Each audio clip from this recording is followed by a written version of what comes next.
Hello. Welcome to General Conference Conversations, the podcast where we have conversations about General Conference. I'm your host, Kaylin, and I'm super excited to be here with you, studying the words of our living prophets, apostles, and chosen leaders. I've loved listening to podcasts about Come Follow Me, and I saw a need for a podcast centered around the General Conference talks. I'm not a scholar, I'm not an expert, I'm a 20-something who just simply adores the gospel. The things I discuss are my opinions. As one of my favorite podcasts, At Last She Said It, often says, your mileage may vary. In addition to my connections and thoughts, I will include a list of questions at the end of every episode as a place to start with your own deeper study of each talk. And I hope this podcast will be a jumping off point as you apply these principles to your life. In that spirit, I invite you to read and study today's talk before listening to this episode. Listen for what the Lord is saying to you personally. Then come join me for a beautiful discussion together.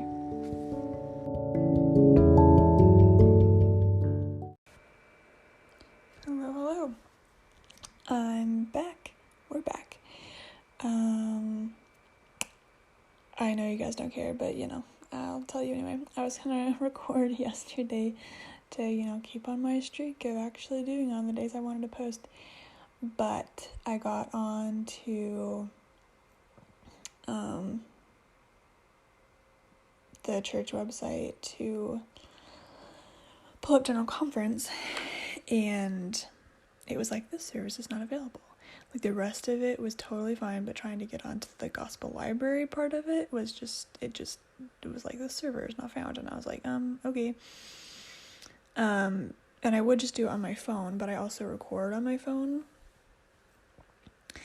And the last time I tried recording and having my gospel library app up, I would switch between the two apps I used to record and the one I used to, obviously got the gospel library app.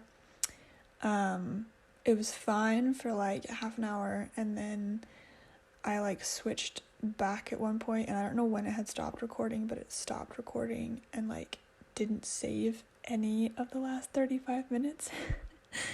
And so I gave up that day, and I did it the next day, but so I just had that fear of doing that again and having that happen again, because it was awful. So I'm here today. And today we're talking about I hope I don't butcher his name, Aidukaitis, Elder Aidukaitis. It's the Saturday afternoon session, and his talk's called Lift Up Your Heart and Rejoice. And of course, as always, I encourage you to listen to or read the talk before you listen to this episode to bring your own thoughts to this, any concerns or questions you might have that I could add to, or maybe not, but getting that your own personal revelation first. So I guess we'll jump right in. So this is another talk about missionary work, and specifically encouraging youth to go on missions, which we've already had a couple of those. President Nelson talked about it almost the very first talk. President Ballard. He talked about that.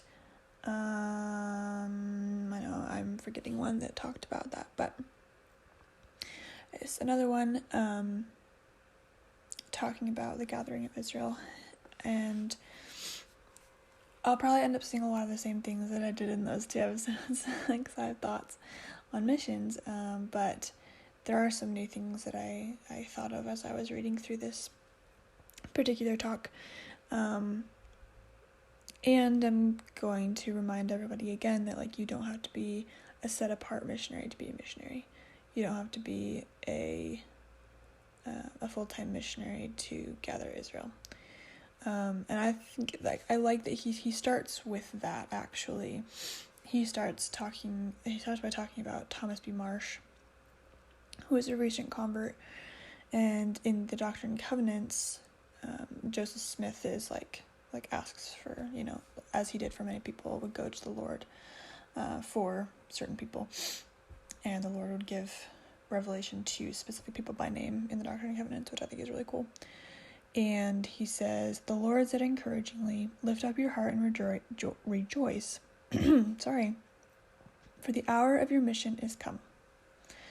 And then he says, "I believe this invitation can serve as an invitation for all members of the church. After all, we have each received from our Heavenly Father the mission of gathering Israel on both sides of the veil."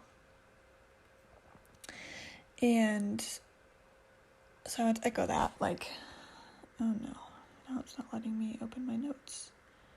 Why is it not letting me open my notes? Anyway, I want to echo that, like, we have all received the mission of gathering Israel on both sides of the veil, not just missionaries. That was something that was drilled into our heads as missionaries that I don't always think is announced to the members a whole lot, or like drilled into the membership a whole lot, is that missionaries are there to support member missionary work. Like, yes, we are called and set apart to teach the gospel, to prepare people to be baptized. Like, that is our mission, to invite others to come into Christ. And our job specifically is to teach people. I'm not a missionary. I keep saying our. Missionary's job. I just, flashback to being in my mission there for a second. Because I was very passionate about this. Missionary's job is to teach people. And so I feel like we've kind of gotten into this as a church. We've gotten into this habit of like, oh, well, missionaries are missionaries. They're doing missionary work. So they're going to do, they're going to find, teach, baptize, and retain all converts all by themselves. Like, that's their job. And we forget that, like, we have a huge role as members of the church to play in that. It's hard to find as a missionary. Knocking on doors is awful. And it's not usually effective. And, we cannot retain recent converts all by ourselves my goodness. Missionaries cannot retain recent converts all by themselves because they leave. They get transferred, 6 weeks, 12 weeks, 9 months. Like, they don't stay for very long. I know very, very few missionaries who, were able to find, teach, and baptize someone from start to finish while in the same area. Like, a lot of it, usually it happens that, you find someone and then you teach them for a little bit and then you get transferred. Or if this person's already been found and you teach them while you're there and then you get transferred. Or, you're there at least until they're baptized and then you leave. Or sometimes you get them right as they're getting baptized. You get into the area right as they're getting baptized and you get to, do the recent convert lessons and new member lessons and things like that and kind of be the support. But even then you leave. Like, a missionary will always get transferred or go home, at least within 18 months, right? And so the people that are there for the long haul are the members in that ward who need to take that recent convert under their wing, and especially if they're the only person in their family, right? They don't have somewhere to go for FHE. They don't have somewhere to go for Sunday dinner. They don't have somewhere to go for blessings. Like, taking that responsibility really seriously. That's my big spiel, right? Like, yes, missionaries are going to find, teach, baptize, and help with the recent, like that they're going to do all of that, but they need help because, they can't do all that on their own. And so help the missionaries. And I challenge you, I invite you to, reach out to the missionaries in your ward and ask what they need. Do they need somebody to come to lessons with them? Do they need somebody to fellowship a specific person that they're teaching so that they have friends in the ward? Or, do you know someone that they can go visit? Even if it's just, I don't want to say even if it's just a member, but like, even if it's a member, like that is also missionary work. That is retaining converts, right? And that's missionary work for you as well, to reach out to the people in your ward who, members in your ward, in your family, in your life, that that's also missionary work, that they're struggling with their testimony, or they're struggling with something in their lives, right? To reach out and remind them that they are loved by you, by God, by Jesus Christ. So yeah, okay, that was my 8-minute spiel. Let's move on. So he talks about like there are many worthy causes in the world, but like the world, or the cause of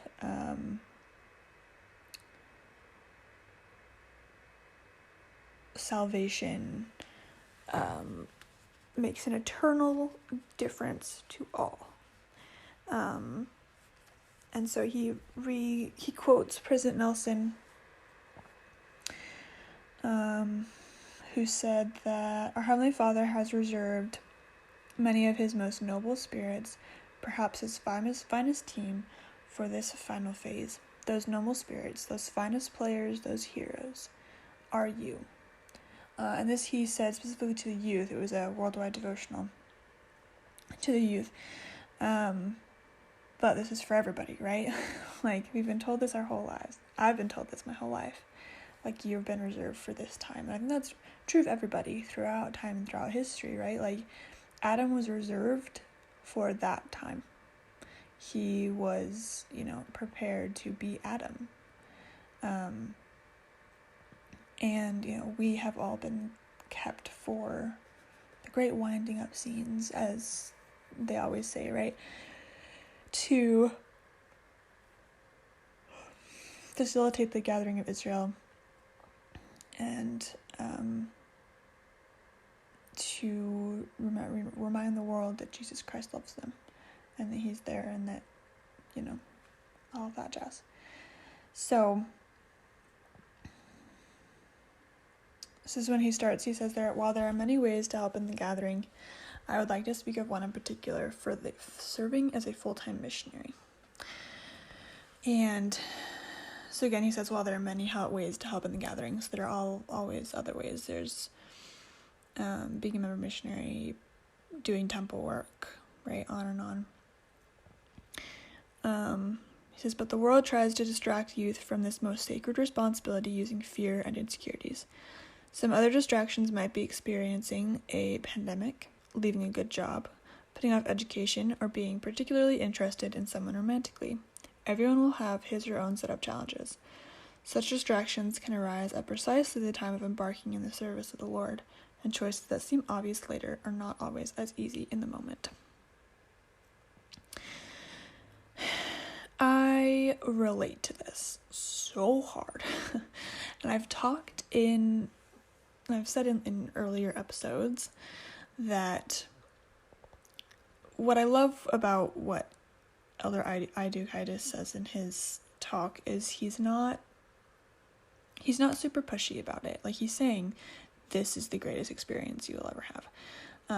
But he doesn't say, he doesn't repeat the same thing over and over of like, every young man should go and every young woman, if they want to, should go. Just like that kind of constant barrage of like, you should go on a mission, you should go on a mission, you should go on a mission to fulfill your duty as a member of the church, to fulfill your priesthood ordination, which can put a lot of pressure on people, right?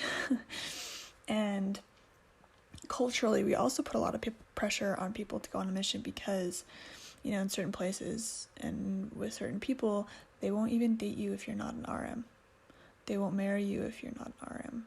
I mean, how many lists did I make in Young Women's of, my ideal husband, and all of them were like, oh, you should put on being a return missionary on your list.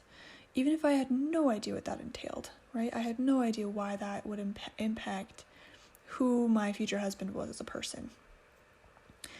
And like, I did marry an RM. I met my husband on my mission. Like, he served in the same mission as I did. And certainly, like, we have a lot in common because of that. But I won't say none of his qualities are because he was a missionary, because some of them are. Or some of them were, like, amplified because he was a missionary.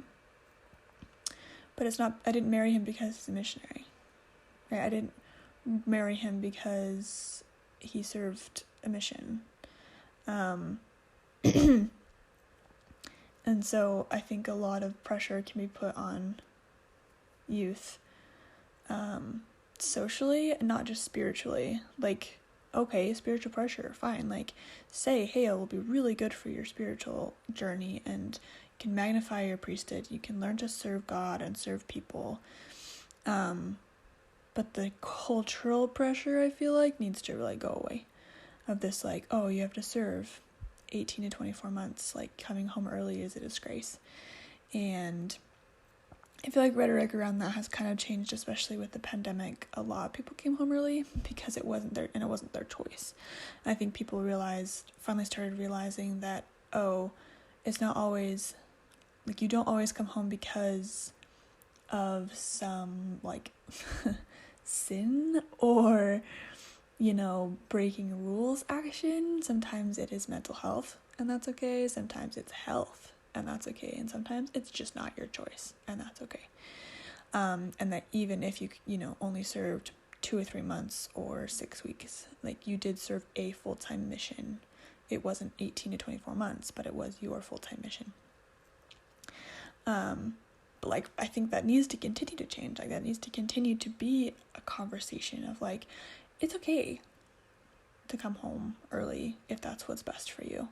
If that's what, the Spirit is telling you, if that's what your body is telling you, if that's what's best for you. And I also love he talks about service missionaries. That's a really big thing, and it's becoming more so, and I really love that. There's another option for people who maybe can't afford going on a full-time mission, or can't, like, physically and mentally handle going on a full-time mission, which I totally get. And so they have another option. All of that being said, I loved my mission. I absolutely think everybody should go on a mission because it was a fantastic... I shouldn't say that. I don't think everybody should go on a mission. It's going to be controversial, but there you go. Like, I don't think it's for everybody. I loved my mission. I grew and learned so much from my mission. I met my husband on my mission, right? Like, it was a great 18 months, but it was also really, really hard.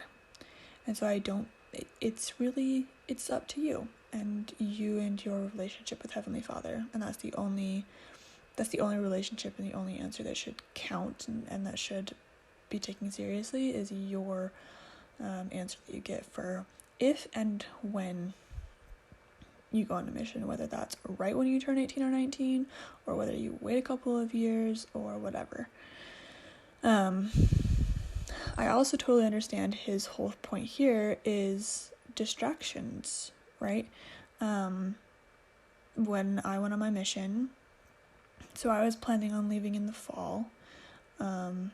I had studied abroad. I was going to go right when I turned 19, and I decided to finish my associate's degree just because it was going to be a better kind of, like, ending point.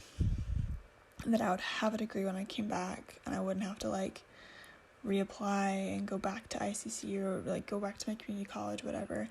So I'd have a degree, done, dusted, like, could hand to a university, a 4-year university, and say, here, I have an associate's degree. It'd kind of be easier to kind of tie up loose ends when I got home. I also, my last semester, I studied abroad in England, which was really good because I kind of call it my mission test run. It was 3 months. I lived in a different country. Like, there was no way I could come home. I mean, obviously, there's always a way I can come home. Duh. But it wasn't like I could just drive home for the weekend, right? So yeah, I was in a different country, different culture, different foods, different, like, whatever, and I was away from home for that whole 3 months. And so it was kind of my mission test run. It was really good. And then, so I was like, hey, I'll get home from studying abroad. I'll take the summer to, work and save money. I had some stuff to pay off.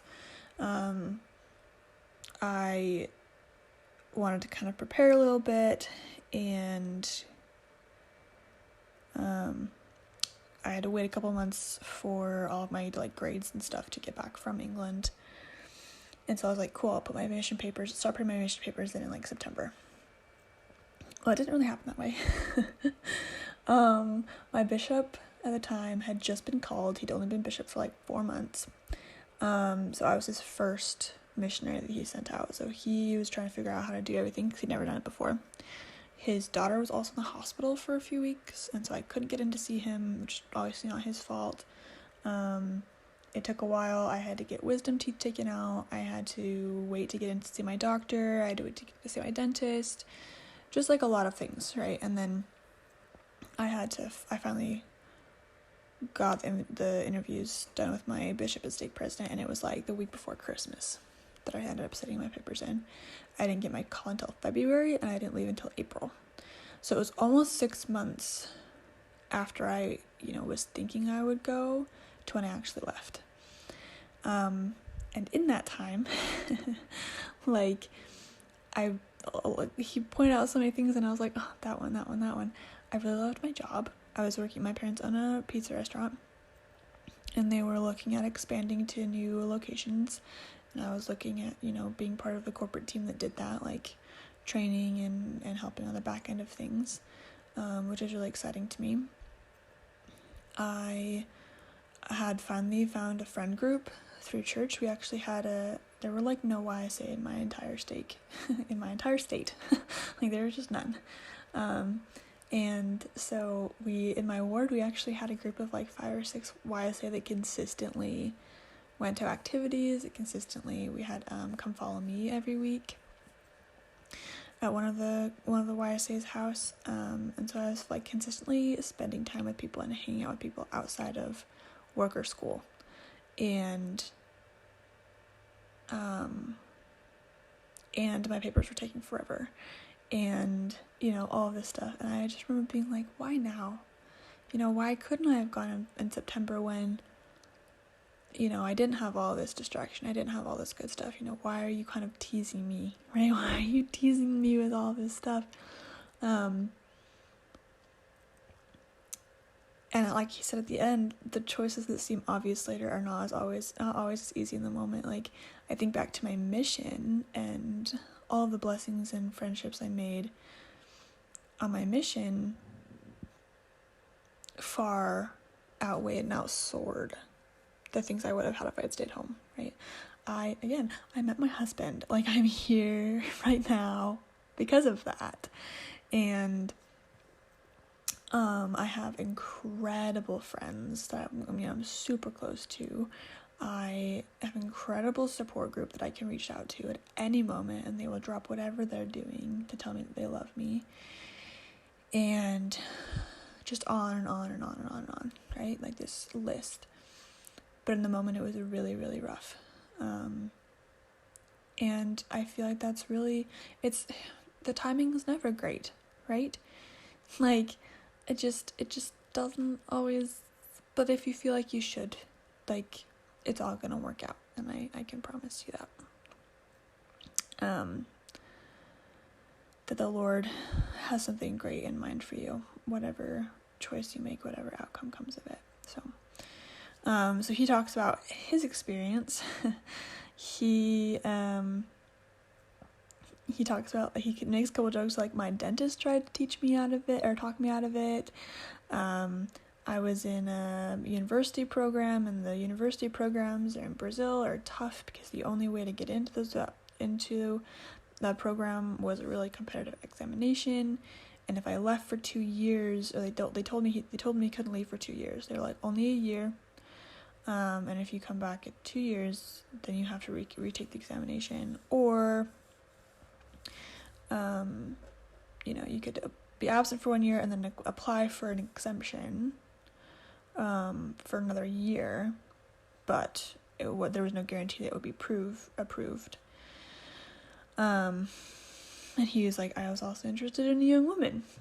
Like, it's rough to leave for 2 years, right? It's a big commitment. But then I absolutely adore this section. He says, but the Lord Jesus Christ was my great inspiration not to be afraid of the future, as I strove to serve him with all my heart. He also had a mission to fulfill. In his words, he explained, for I came down from heaven not to do mine own will, but the will of him that sent me. And was his mission easy? Of course not. His suffering, which was an essential part of his mission, caused him, even God the greatest of all, to tremble because of pain, and to bleed at every pore, and to suffer both body and spirit, and would that he might not drink the bitter cup and shrink. Nevertheless, glory be to the Father, and he partook, and finished his preparations unto the children of men. Serving a full-time mission may seem difficult to us. Perhaps it requires that we give up important things for a moment. The Lord certainly knows this, and he will always be by your side. And I really, really adored that, because that's also something I learned a lot on my mission, was being empathetic to like people going through things that are way harder than what I'm going through, or things that are very similar to what I'm going through, or things that are not at all what I'm going through, right? Like, but having the empathy to be like, I have no idea the pain that you're feeling, but I love you, and I will sit with you and cry with you. I will mourn with you. Like, I truly learned what it meant to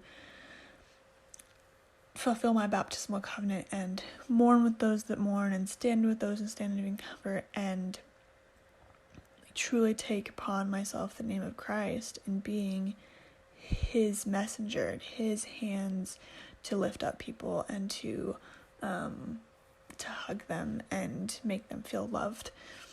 And that is one massive, like, you start to realize what the Lord went through. Like, obviously we will never truly understand everything that he did for us, right? Because we're not him, and we have very mortal brains that cannot comprehend the immense power and the immense size of the atonement and everything that it covers and does. But, we can start to understand what it's like to see suffering in the world, to feel that, to suffer ourselves, and to be able to be like, wow, if this sucks for me, like, I can't imagine how this thing is sucking for you, right? Like, that sympathy, that empathy, putting ourselves in other people's shoes, and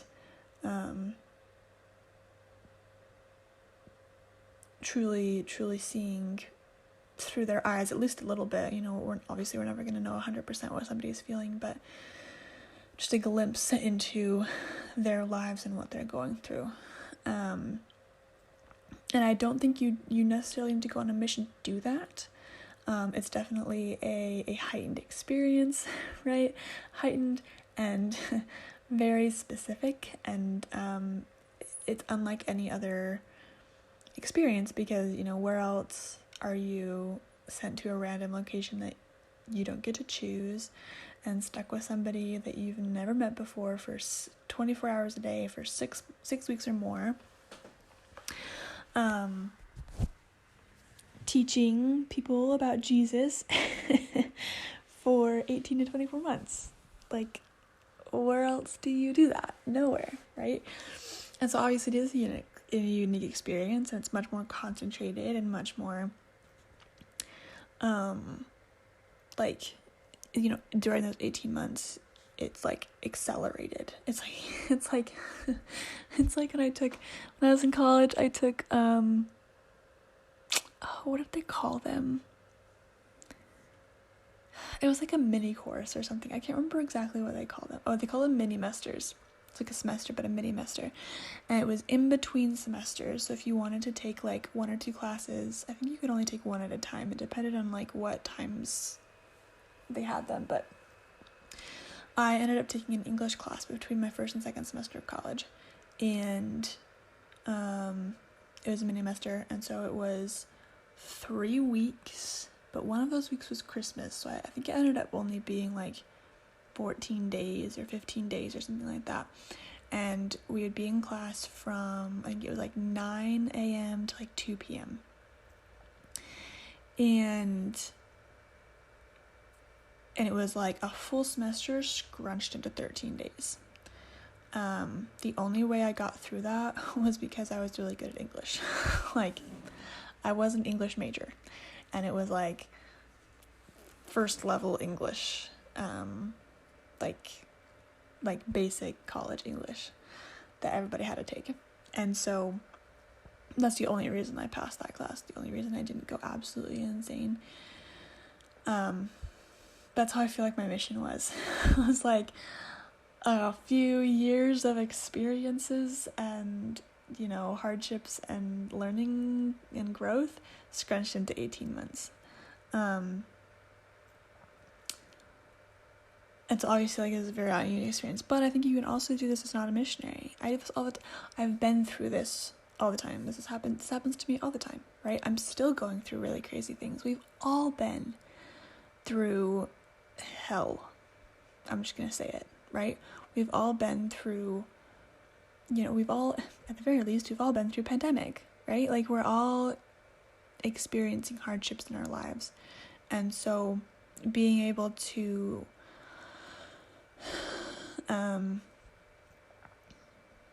look at somebody else's life and say, dang, like, they're going through a lot. What can I do to help? Or, will me helping actually help? Or should I just back off? Should I just text them and say, hey, I love you, and if you need me, let me know? Like, truly understanding what people need, listening to what they need and not what you think they need,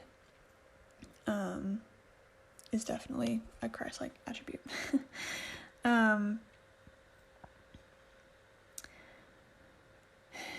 This sentence kind of bugged me, so I want to talk about it. He says, it is true that all the children of God are blessed in one way or another, but there is a difference between being blessed and being richly blessed in his service. I have a problem with hierarchy of blessings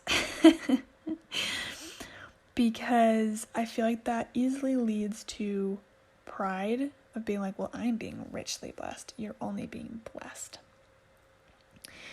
And I think that leads to, us feeling like we are superior, morally superior, because, we're members of the church. And so only our church has the actual priesthood. And, like, while we may think that, while we believe that, like, there are ways to be like, yeah, we have a lot of the truth, right? We believe that we have the full truth of Christ's church. But we ain't perfect. I'm not perfect. And we are not perfect in using the full breadth of Christ's church and Christ's gospel. There's a way to humbly be like, yeah, we have all of it. What are we going to do with it? And I think the same goes with, like, richly blessed. Like, I think there are differences in like, blessings, right? And that's going to be different for everybody. Like, I might be blessed, like, it rains, and I'm like, wow, blessing. I love rain. My garden needs moisture or whatever. That's a blessing for me. And it might be a rich blessing for someone else, like a farmer who's like, oh, thank the Lord, it hasn't been raining. We need rain for our crops. Like, that might be a rich blessing for him. And I think it is just different for everybody. And of course, as always, it's how we use it and how we let it impact our lives. And if we're like, wow, I'm getting really richly blessed right now, how can I bless others with that? Or how can I glorify God? When people are like, wow, I'm really grateful that you got this. You're like, wow, yeah, so am I. I'm really grateful to God. Like, I'm so grateful that God, felt fit to bestow upon me this rich blessing, right? And so I just hate that like hierarchy of like, well, I'm being richly blessed because I'm serving God and you're not.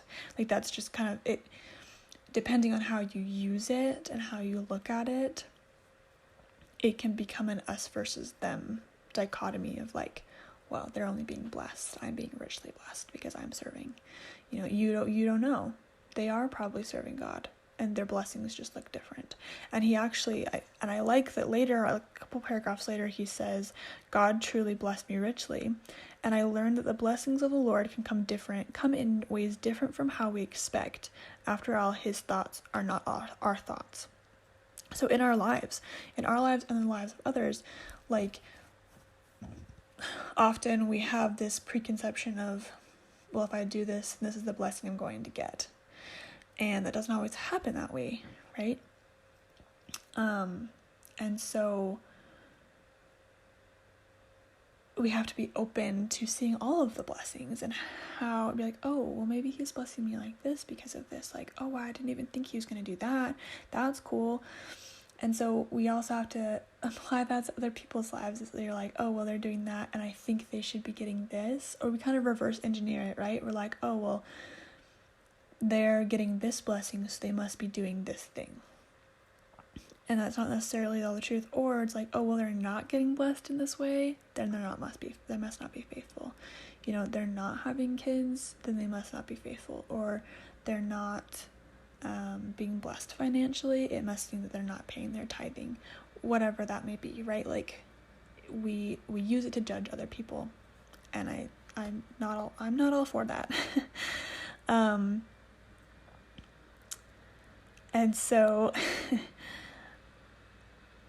I guess I want to use that as a question of a kind of call out question for yourself of like, how, do you ever judge others based on the blessings they are or are not receiving? And how can you change that perspective? Are you judging others on the blessings they are or are not receiving? And how can you change that perspective? I am bad at this. I need to work on this. Like this, usually these questions are like, I am myself reflecting on this, right? Like, how am I judging others based on the blessings that they are or are not receiving, and how can I change that? Because he goes on to talk about some of the blessings he got as serving as a full-time missionary. He talks about like optimism, and he lost his fear of teaching, and he anyway, and then his last thing is, and I learned from myself that God is a God of miracles. And I adore that phrase, that I just love that phrase. God is God of miracles. I just love like always like filling things in, like God is a God of miracles. God is not a God of coincidences. God is a God of love. God is a God of intention. God is a God, like those kind of phrases, right? Because you think it starts to really paint a picture of the nature of God, that I absolutely adore. And because God is God of miracles, like he is working miracles in everybody's lives. He's working in your lives. He's working in the lives of the people that you may or may not be judging. And it's just on and on, right?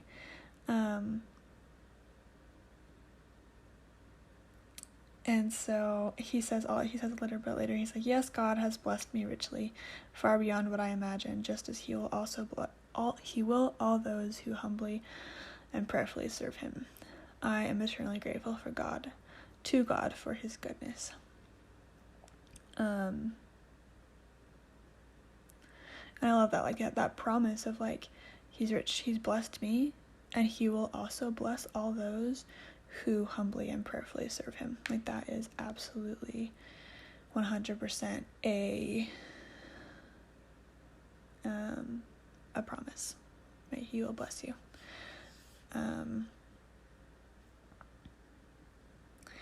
So he kind of ends talking more about how important missions are, and his last kind of thing, he says, "I am not surprised that the Lord said to Thomas B. Marsh and to all of us, lift up your heart and rejoice, for the hour of your mission has come." And so it's kind of harkening back, obviously, bring it full circle to what he talked about at the beginning of Thomas B. Marsh being, told, lift up your heart and rejoice, for the hour of your mission has come. Like, be excited, I'm calling you on a mission. And I think sometimes it can be hard to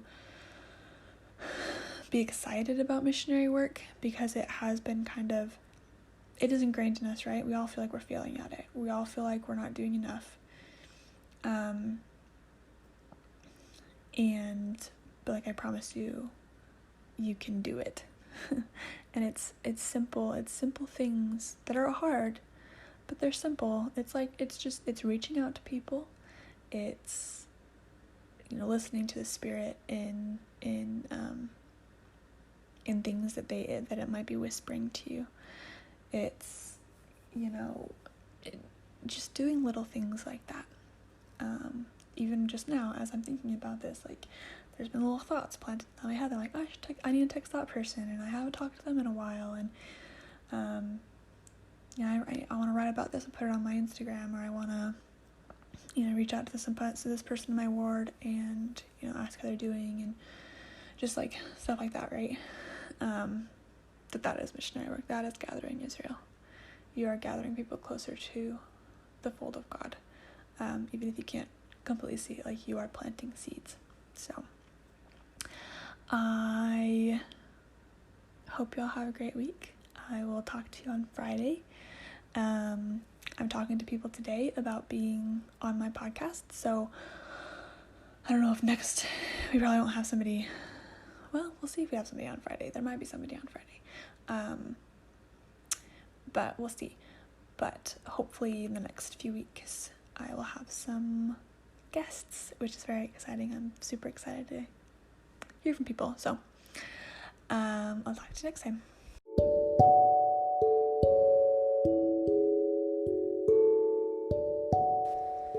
Thank you so much for listening to this episode of General Conference Conversations. Be sure to follow and share us on any social media. And if you like the show, feel free to leave us a review or tell your friends. Until next time.